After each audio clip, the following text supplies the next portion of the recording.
Congresswoman, the bone of contention now for a lot of budget watchers and even the public are the programmed appropriations. Lots of question marks when it comes there.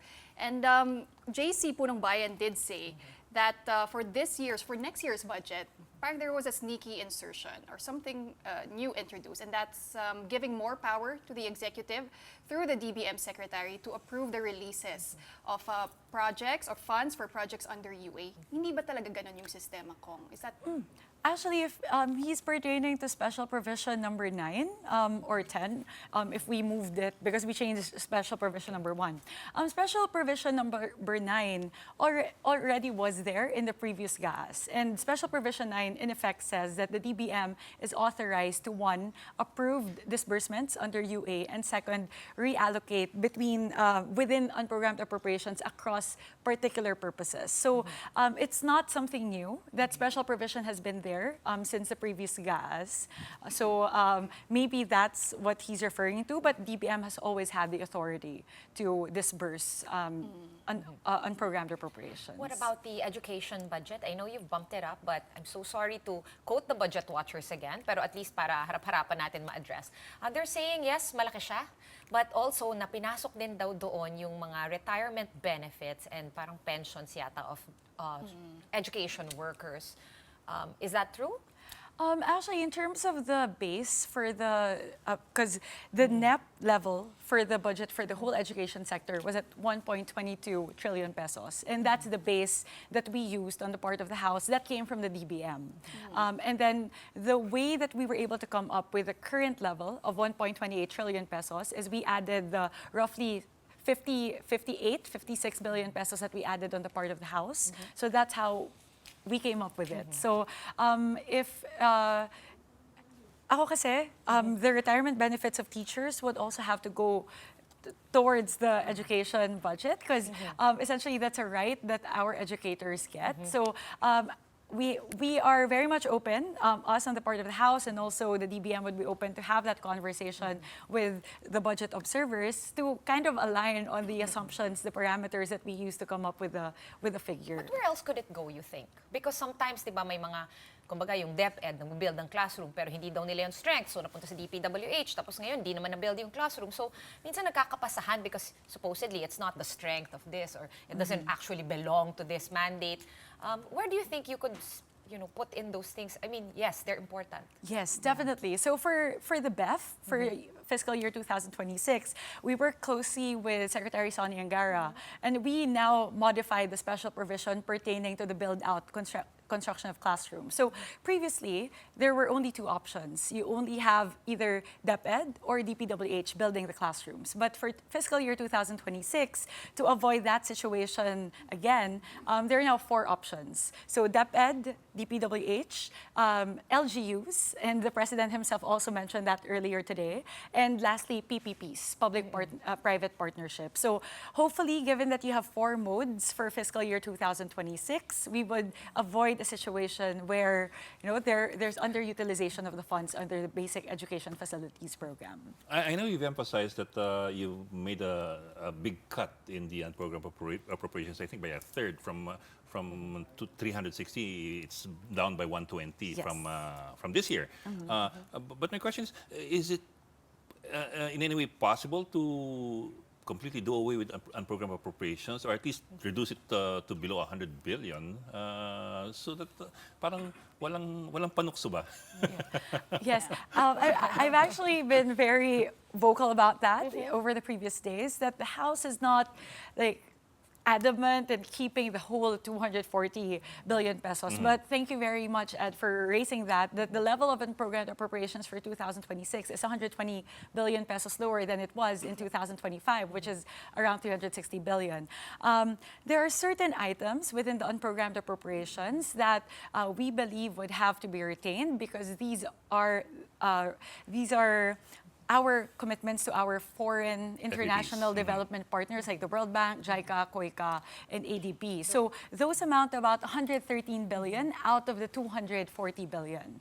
We also have here the AFP modernization component, which is around 50 billion. And there's the previous SAGIP which is a bit controversial Yes. because that's where a lot of the flood control projects were pulled from in the previous years. So SAGIP now is no longer SAGIP. We've taken out the letter I in SAGIP. The So infrastructure. infrastructure is totally disallowed now.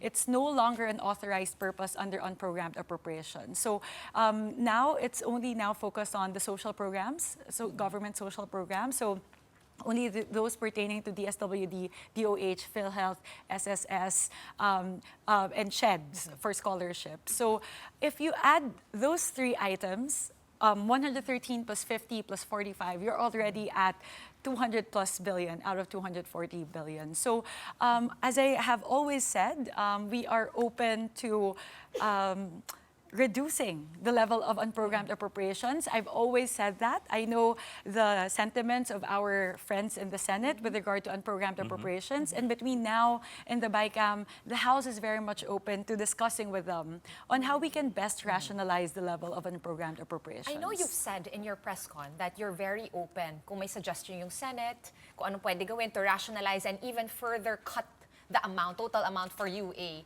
you'll be okay with those suggestions. No? Yes. But let's focus on okay, tinanggal niyo yung I sa SAGIP, so SAGP, social programs, but that was also one of the, again, to use Pawi's term, another bone of contention yan, di ba? What safeguards did you put in this time to make sure?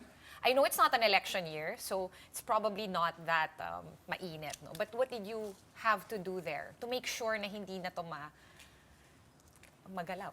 Yes. So that's a question that was posed to me a lot. Like, is there any, the term that was thrown to me was, is there any backdoor mechanism by which flood control projects and other infrastructure projects like roads and bridges can be funded through unprogrammed appropriations? Wala na po. If you would look at the 11 items under unprogrammed appropriations, and I believe I have shared the same, and it's being flashed on the screen. Out of the 11 items that are there, wala na pong pwedeng pagpasukan ng flood control projects because the only projects that are allowed there would be those pertaining, the infrastructure projects pertaining to foreign assisted projects. So definitely no locally funded flood control projects, bridges, or roads can be funded under unprogrammed appropriations. But what I mean is yung mismong social amelioration programs itself, AKAP, TUPAD, MAIFER, Yes, understood. So the only reason why, and it's being flashed here right now, that is the component of the current social strengthening assistance for social programs amounting to 45 billion. If you would see there's an amount in the last row pertaining to DSWD. And the only reason why we have things like that there is I will use the case for this year as an example. So when the earthquakes and the typhoons in Masbate, Cebu, and Davao hit, there was no longer any fund within DSWD's AIX. So what was there that was initially programmed under the 2025 GAA was already at zero. So, but then the government had to quickly respond to help the victims of the calamities. And that's the reason why the government released 5 billion pesos from unprogrammed appropriations for AIX. And if this is not there, then there would not have been a way or a legal basis for the government to release the funds right away for calamity victims. So if you would see here, the amounts are low for each of the items. So the 45 billion does not pertain to just one item. It's really split Combined. across. Yes. So in terms of the cap is quite low for it to be prone to abuse. So it's really just there as a standby fund in case there are emergencies. Another example as well, during the time of COVID, when the government had to quickly release allowances and support for health workers and frontline workers, those were pulled from unprogrammed appropriations. So it's really,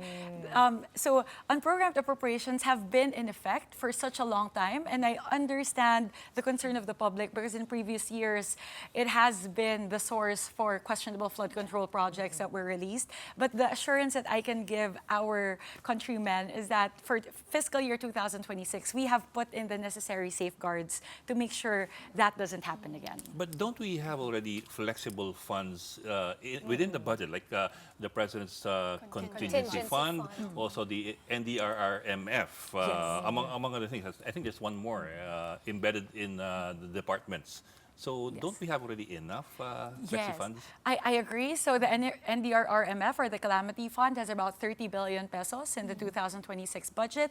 But I will use again the example of the SWD AX for 2025. Even the QRF, the Quick Response Fund within the SWD, which was 1.75 billion roughly, was already exhausted.